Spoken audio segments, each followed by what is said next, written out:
MLA पद प्राप्त होगा, बच्चे का करियर ठीक रहेगा, भविष्य उज्जवल होगा, भाइयों पर भी कृपा होगी। आपको एमएलए देखिए, पठानकोट में तो अभी पहला ही दिव्य दरबार है। परम पूज्य महाराज जी के सानिध्य में परम पूज्य कारशनी स्वामी पूज्य गुरुदेव भगवान शरणानंद जी महाराज के श्री चरणों में बैठ करके इस दिव्य दरबार का आयोजन हुआ है। बड़ा आनंद आया है और यहाँ के भक्त भी बड़े प्यारे। चलिए, हम भी मर्यादा में हैं, हम मर्यादा से ही काम करेंगे। ठीक है, आप इतना पुत्र करण जिनकी माता का नाम बिरला हो, क्योंकि जब राम राज्य में कोई भक्त कहीं खराब हो ही नहीं सकता। सब आनंद दिलाने वाले भक्त हैं। यहाँ की कार्यकर्ता, यहाँ के व्यवस्थापक बहुत अच्छे हैं और पठानकोट वाले भक्त भी बहुत अच्छे हैं। सभी को साधुवाद, आशीर्वाद। ज्योति को आप मणिमाला से कहते हैं, आपको बंदा सर्वे भवन्तु सुखिनः, सर्वे सन्तु निरामया, सर्वे भद्राणि पश्यन्तु, मा कश्चित् दुःख भागो।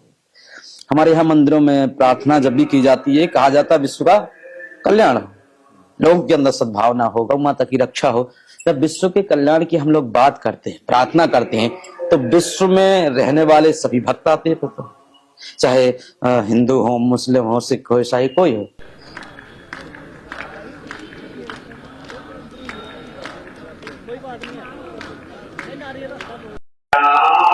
ये मेरा सौभाग्य है कि जो ये दिव्य दरबार जो लग रहा है 28 और 29 जनवरी को कृष्णा मिशन ट्रस्ट के द्वारा महामंडलेश्वर शरणानंद जी स्वामी जी के प्रयासों से, और उस दरबार में जो है सबसे पहले पर्ची जो है मेरी निकली। और जब ये पर्ची निकली तो मुझे लगा कि भाई कोई और भी मीना हो सकती है, तो मैंने पहले आगे पीछे देखा कि शायद कोई और महिला खड़ी हो जाए, पर वहां पर पूरे पंडाल में मैं अकेली थी।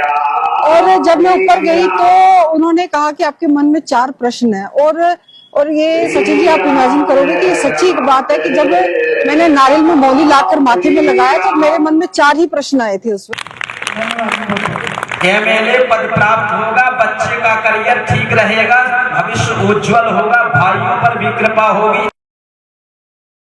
राजेंद्र कृष्ण शास्त्री जी के दिव्य दरबार के शुभारंभ में निकली मीना तरनाच एडवोकेट की पहली पर्ची से विधानसभा पठानकोट में राजनीतिक हलचल हुई तेज।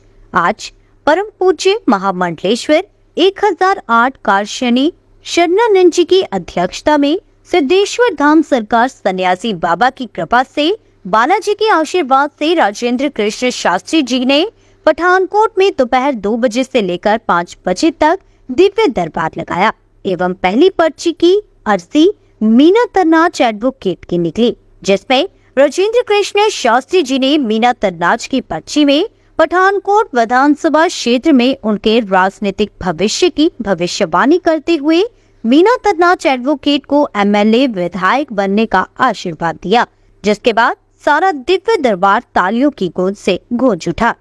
तो बाबा जी ने कई और लोगों की पर्चियां निकाली व सभी को आशीर्वाद दिया। इस मौके पर लोगों का बड़ा जनसैलाब देखने को मिला व पूरा पठानकोट भक्तिमय हुआ दिखाई दिया। इस मौके पर प्रधान विजय राणा, महानिर्देशक विजय पासी, निर्देशक पूर्व MLA Ashok Sharma, life chairman Satish Mahendru, उप चेयरमैन श्याम महाजन, सचिव जय शक्ति कुलदीप सिंह, प्रमुख संरक्षक विनोद महाजन, सेक्रेटरी दीपक बालिया, कैशियर राकेश खन्ना, एसके पुंज, डॉक्टर केडी मौजूद रहे। फिलहाल आइए सुनते हैं और क्या कुछ कहा राजेंद्र कृष्ण शास्त्री जी ने और एडवोकेट मीना तरनाच ने। आप भी सुनिए। कोर्ट में पहली बार आए हैं। पहले तो आपको जहाँ पे आके कैसा लगा, जहाँ के लोगों का स्वभाव, लोगों से आप मिले? देखिए, पठानकोट में तो अभी पहला ही दिव्य दरबार है। परम पूज्य महाराज जी के सानिध्य में परम पूज्य कारशनी स्वामी पूज्य गुरुदेव भगवान शरणानंद जी महाराज के श्री चरणों में बैठ करके इस दिव्य दरबार का आयोजन हुआ है। बड़ा आनंद आया है और यहाँ के भक्त भी बड़े प्यारे, क्योंकि जब राम राज्य में कोई भक्त कहीं खराब हो ही नहीं सकता। सब आनंद दिलाने वाले भक्त हैं। यहाँ की कार्यकर्ता, यहाँ के व्यवस्थापक बहुत अच्छे हैं और पठानकोट वाले भक्त भी बहुत अच्छे हैं। सभी को साधुवाद, आशीर्वाद। जो लोग सनातन पे शंका उठाते हैं उनके लिए आप क्या कहना चाहेंगे? देखिए, सनातन शंका का शब्द है ही नहीं। सनातन धर्म हमेशा दूसरों के हित में सोचता है, अच्छे के लिए सोचता है। हमारे यहाँ वेद पुराण में कहा जाता है सर्वे भवन्तु सुखिनः, सर्वे सन्तु निरामया, सर्वे भद्राणि पश्यन्तु, मा कश्चित् दुःख भागो। हमारे यहाँ मंदिरों में प्रार्थना जब भी की जाती है, कहा जाता है विश्व का कल्याण हो, लोगों के अंदर सद्भावना हो, गौ माता की रक्षा हो। जब विश्व के कल्याण की हम लोग बात करते हैं, प्रार्थना करते हैं, तो विश्व में रहने वाले सभी भक्त आते हैं, तो चाहे हिंदू हो, मुस्लिम हो, सिख हो, ईसाई, कोई हो।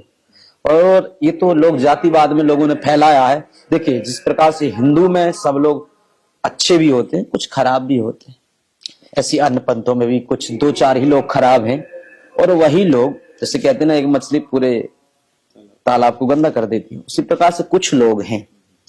और हम तो यही कहते हैं, जो सनातन का नहीं वो हमारा नहीं, जो राम का विरोधी हम उसके विरोधी, क्योंकि हम कट्टर हिंदू हैं। जान कल जानी है तो आज चली जाए, लेकिन जाएगी तो राम के लिए जाएगी तो सनातन धर्म के लिए। इसीलिए तो दिव्य दरबार लग रहे हैं, जा करके झंडा गाड़ रहे हैं, विरोधियों के मुंह में तमाचा मार के आ रहे हैं। तो मैं सामर्थ्य है, क्षमता है, तो आओ करो दिव्य दरबार का सामना। सचिन जी, आपका बहुत बहुत धन्यवाद। ये मेरा सौभाग्य है कि जो ये दिव्य दरबार जो लग रहा है 28 और 29 जनवरी को कृष्णा मिशन ट्रस्ट के द्वारा महामंडलेश्वर शरणानंद जी स्वामी जी के प्रयासों से, और उस दरबार में जो है सबसे पहले पर्ची जो है मेरी निकली। और जब ये पर्ची निकली तो मुझे लगा कि भाई कोई और भी मीना हो सकती है, तो मैंने पहले आगे पीछे देखा कि शायद कोई और महिला खड़ी हो जाए, पर वहां पर पूरे पंडाल में मैं अकेली थी। और जब मैं ऊपर गई तो उन्होंने कहा कि आपके मन में 4 प्रश्न है। और ये सचिन जी, आप इमेजिन करोगे कि ये सच्ची बात है कि जब मैंने नारियल में मौली लाकर माथे में लगाया तो मेरे मन में 4 ही प्रश्न आए थे उस वक्त, और उन्होंने परत दर परत जो है वो 4 प्रश्न जो है उन्होंने खोल दिए। और चौथे प्रश्न के लिए मैं खुद थोड़ा संकोच कर रही थी, क्योंकि मैं राजनीति में भी हूँ, समाज सेवा के कार्य में भी हूँ। तो उन्होंने मुझे 2-3 बार पूछा कि चौथा प्रश्न पूछो, और मैंने उनसे ये प्रश्न मैंने कहा कि भी मेरे जिज्ञासा है कि मैं राजनीति में हूँ, प्रोफेशन है, आगे मेरा कैसे होगा। और उन्होंने, आप सचिन जी मानोगे कि मेरे प्रश्न पूछने से पहले ही जो है उन्होंने पर्ची लिखकर जो है, जो संगत बैठी थी उनकी तरफ वो पर्ची दिखा दी थी, और उसमें वो पर्ची मेरे पास पड़ी है। और उसमें उन्होंने पहला शब्द ये लिखा था कि भाई आप जो है एमएलए बनेगी, आपको आशीर्वाद है।